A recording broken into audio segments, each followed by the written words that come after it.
Bonjour à toutes et à tous, je suis ravie de vous accueillir sur la chaîne Histoire vraie de crime. Aujourd'hui, je vous propose de découvrir un dossier particulièrement troublant, survenu au printemps 2023 dans le quartier de Magnolia Lane, à Seattle, dans l'État de Washington. Les apparences y montraient une vie de famille modèle, avec des vidéos pleines de sourires et de moments prétendument joyeux partagés sur les réseaux sociaux. Pourtant, derrière cette façade, la réalité s'est révélée bien plus sombre et dérangeante. Si mon récit vous intéresse, je vous invite à aimer cette vidéo et à vous abonner, cela m'encouragera à vous proposer d'autres histoires captivantes. Tout commença avec Madison Harper, une adolescente de 14 ans aux longs cheveux roux, qu'on croyait épanouie et heureuse. Elle vivait avec Amy Harper, une femme de 35 ans, et Mark Harper, un homme de 38 ans, supposément ses parents biologiques. Ils habitaient une maison impeccable sur Magnolia Lane, connue pour son allure élégante, ses fleurs soigneusement entretenues et ses espaces faits pour impressionner. Les vidéos familiales mettaient Madison en vedette dans de courtes séquences censées illustrer une vie idyllique, aventures en plein air, dégustations amusantes et défis chorégraphiés. Les Harper se vantèrent souvent de leur notoriété en ligne, affirmant que les « likes » contribuaient à renforcer leur bonheur familial. En coulisses, toutefois, des indices laissaient penser que la situation était loin d'être aussi parfaite. Plusieurs enseignants avaient noté un changement progressif dans l'attitude de Madison. De plus en plus silencieuse, elle semblait porter un poids qui dépassait les tracas ordinaires d'une adolescente. Certains camarades de classe racontaient qu'elle dissimulait parfois des ecchymoses, sous prétexte d'avoir eu un accident de sport. Bien qu'alertée, la direction de l'établissement n'avait jusque-là jamais reçu de preuves suffisantes pour soulever officiellement le moindre soupçon de maltraitance. Le couple Harper, en apparence très soigné, interagissait régulièrement avec le voisinage. Amy, silhouette menue, arborait des tenues à la mode, maintenant un style de vie calibré pour l'écran. Mark, plus grand et d'allure athlétique, affichait un sourire permanent tout en vantant son emploi dans le secteur technologique. Les résidents de Magnolia Lane étaient majoritairement impressionnés par ce duo charmant qui semblait briller tant socialement qu'en ligne. Au cœur du dispositif, Madison continuait d'être filmée pour divers contenus, sans jamais laisser paraître sa détresse. Cette façade impeccablement construite empêchait presque tout le monde d'imaginer un climat malsain au sein du foyer. Le drame se révéla peu après que Madison eut signalé une douleur au bras à l'infirmière de son école. L'adolescente, épuisée, laissa échapper que sa blessure n'était pas due à un bête accident, mais bien à une punition reçue à la maison. Bien que réticente à s'exprimer davantage, elle en dit suffisamment pour alerter le personnel encadrant, qui contacta les services sociaux. Ceux-ci avertirent la police, et un agent se rendit au domicile des Harper pour faire un premier contrôle. Sur place, l'ordre quasi maniaque qui régnait dans la maison, l'attitude polie mais crispée du couple, suscitèrent à la méfiance. Tout était si parfaitement agencé qu'on aurait pu croire à un décor de tournage permanent. L'agent ne découvrit aucune preuve directe de violence. Amy affirma qu'elle était simplement stricte. Mark soutint que Madison faisait parfois des crises et se blessait seule. L'adolescente ne fut pas autorisée à parler librement.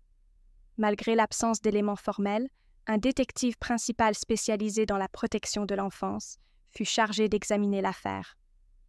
Connu pour sa méthodologie rigoureuse, il ordonna une enquête de voisinage approfondie, recueillant divers témoignages. Une voisine déclara avoir surpris Madison en train de pleurer tard, le soir près des poubelles.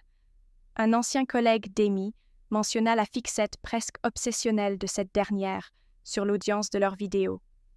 Et d'autres habitants rapportèrent des bruits de disputes étouffés dans la demeure des Harper.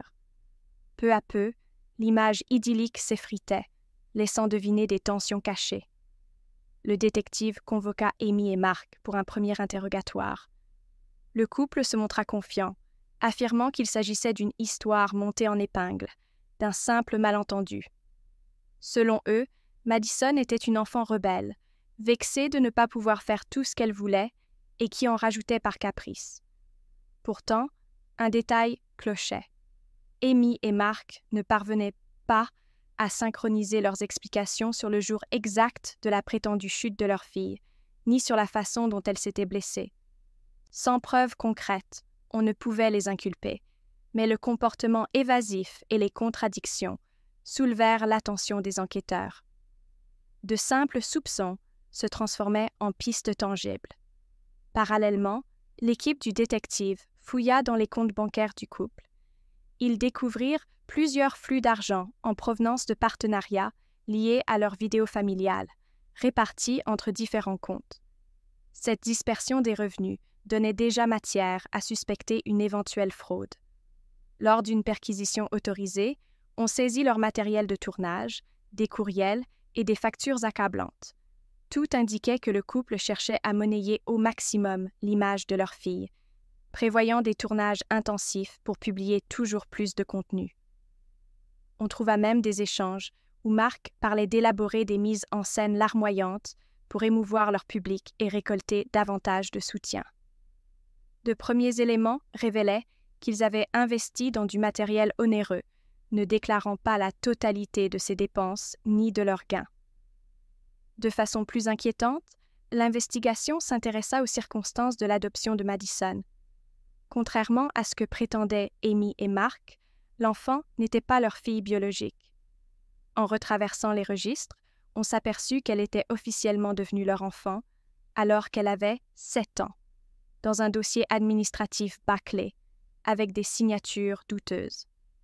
Les obligations légales post-adoption semblaient n'avoir jamais été menées à bien.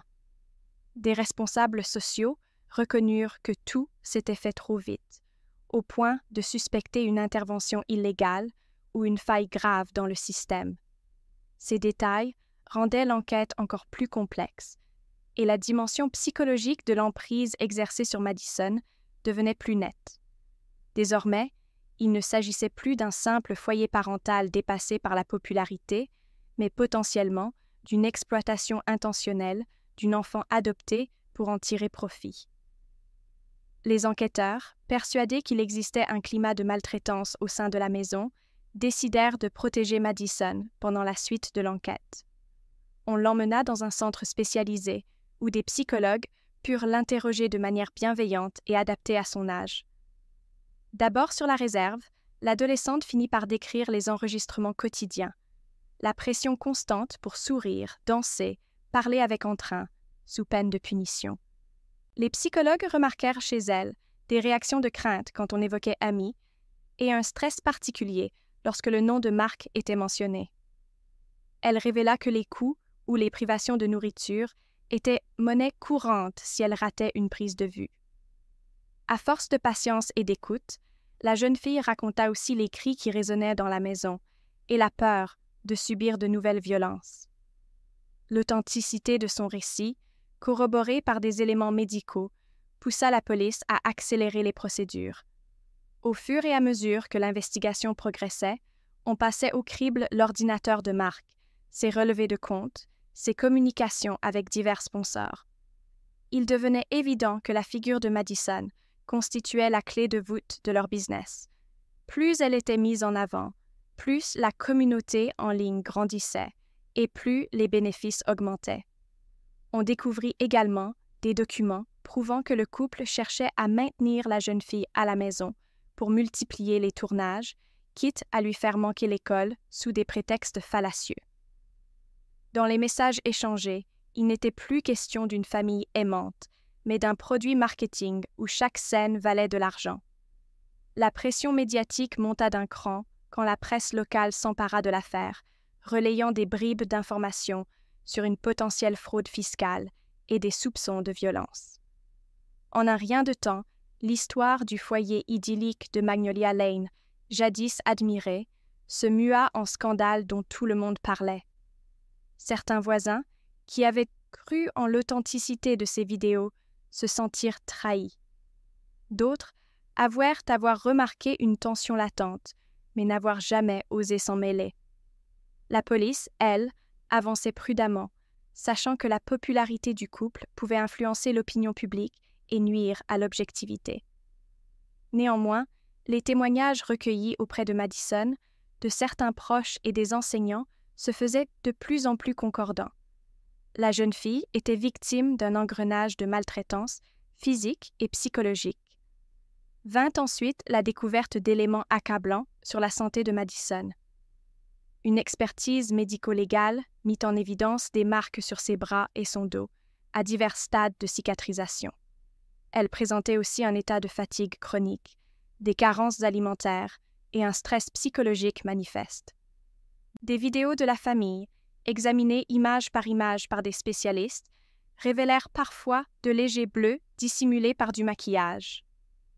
Les enquêteurs trouvèrent dans les métadonnées numériques des preuves de multiples prises pour une même scène, filmée tard dans la nuit, ce qui expliquait aussi les cernes constatées chez l'adolescente.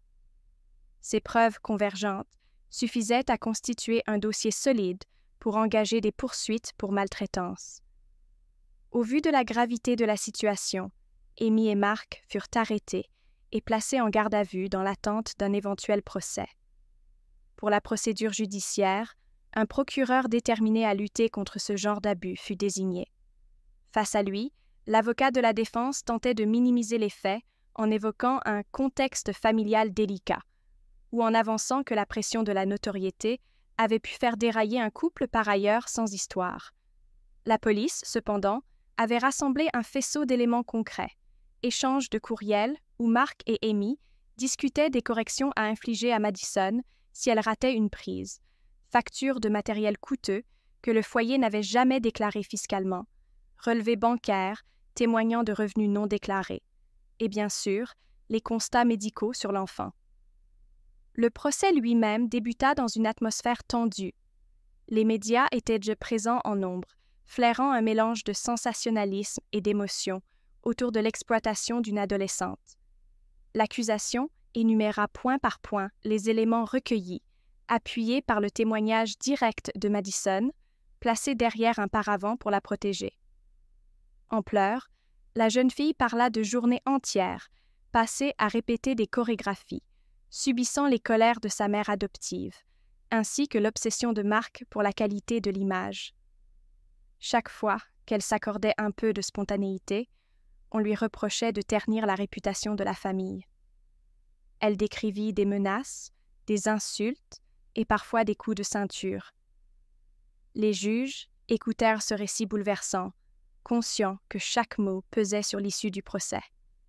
La défense objecta en tentant de présenter Amy et Mark comme des parents maladroits, dépassés par l'ampleur de leur succès sur les réseaux. Elle affirma qu'ils n'avaient jamais voulu faire de mal à Madison, que leurs actes relevaient d'un manque de discernement. On martela que l'adolescente exagérait, encouragée par les services sociaux ou par des proches hostiles.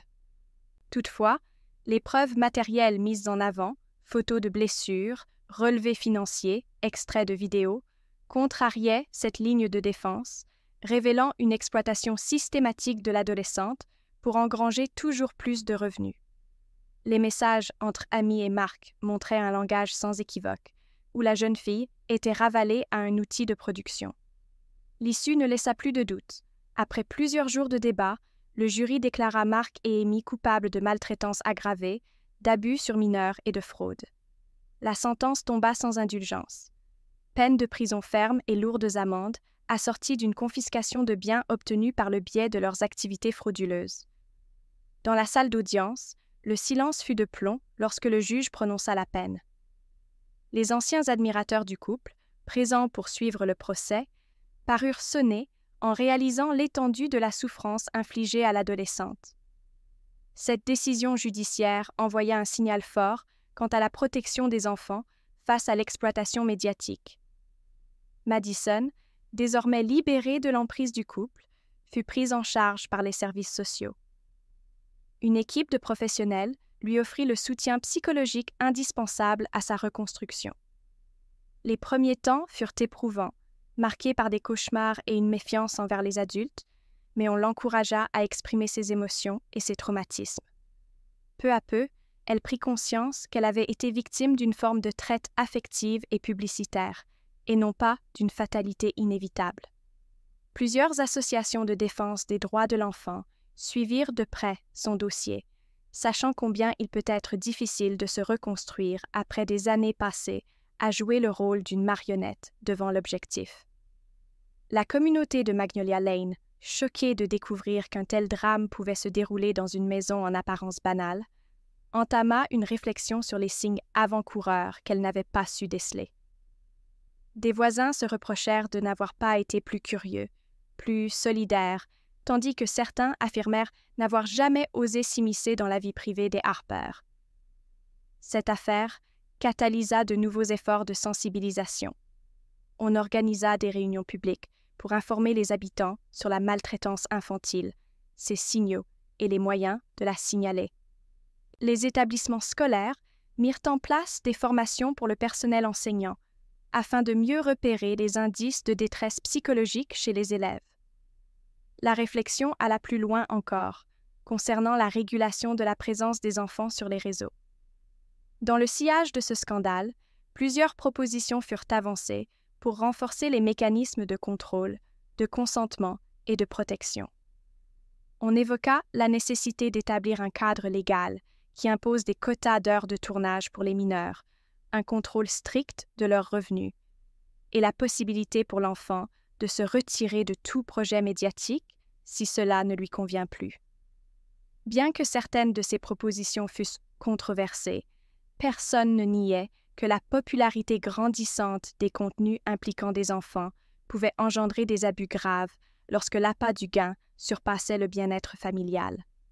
Après la clôture du procès, Mark et Amy commencèrent à purger leur peine, tandis que Madison, placée dans un foyer d'accueil en attendant une famille d'accueil définitive, s'accrochait à l'idée d'un avenir plus serein. Les barrières mentales, érigées en mécanismes de survie durant tant d'années, se fissuraient lentement pour laisser place à de nouveaux espoirs. Ses éducateurs la décrivirent comme une adolescente intelligente, avide de découvrir le monde en dehors des scripts et des caméras. Malgré les traumatismes, elle se montra capable de faire preuve d'une certaine résilience. Elle reçut du soutien scolaire et put reprendre peu à peu la confiance qu'elle avait perdue. Les associations de défense de l'enfance, suivant son cas, citèrent son histoire pour mettre en lumière la facilité avec laquelle des adultes pouvaient masquer des faits de violence sous le vernis d'un quotidien soi-disant parfait. Les mois passèrent et, loin de Magnolia Lane, Madison se reconstruisit lentement.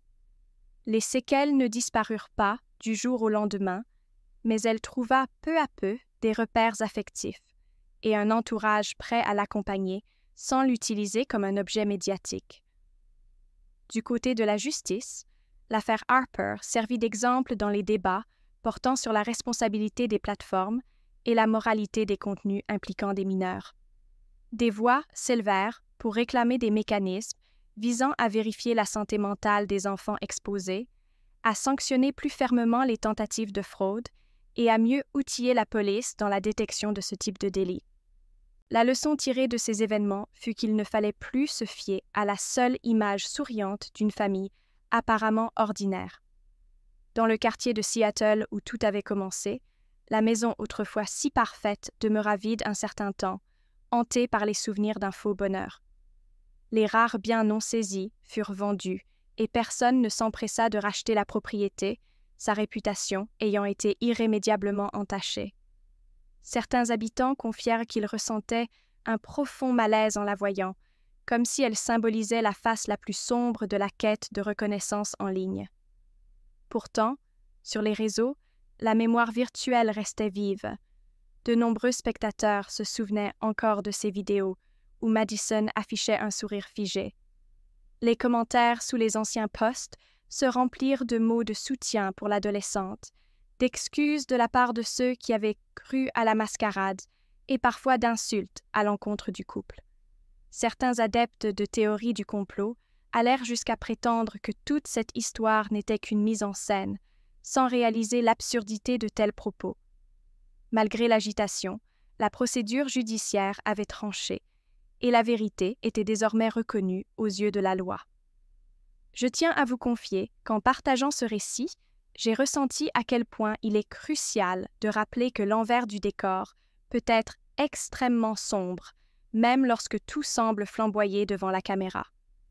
Les apparences, souvent trompeuses, nous incitent à redoubler de vigilance et de compassion, en particulier lorsqu'il s'agit d'un enfant au cœur de projecteurs si exigeants.